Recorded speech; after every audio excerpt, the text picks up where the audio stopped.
You wanted a vacation, but got a history lecture instead. Last night, author Harvey Jackson was invited to give a history lesson on one of Alabama's most popular vacation spots.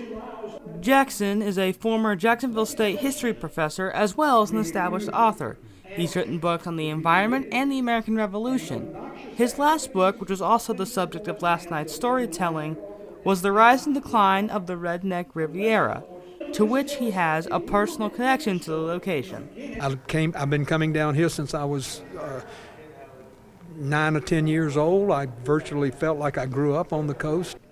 The book chronicles the history of the Emerald Coast, aka the Redneck Riviera, that went from a vacation spot to a place full of spring breakers and investment gurus.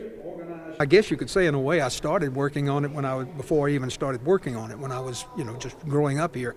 But the actual hardcore research probably took about 2 or 3 years. The writing itself, another year to a year and a half. Jackson's talk last night was a history and a bit of a reflection on the Riviera, focusing on its evolution as a vacation spot. It was where people from the lower South went to vacation when they got vacations. It grew up as more and more people wanted to come down here. People began seeing it as an opportunity to make some money.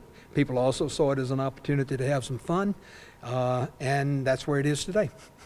Jackson has presented at a few other schools already, and when he came to Troy, he brought his knowledge of the Riviera, his sense of humor, and in the end seemed to impress the audience, who would leave with good knowledge of where most of them would be spending spring break.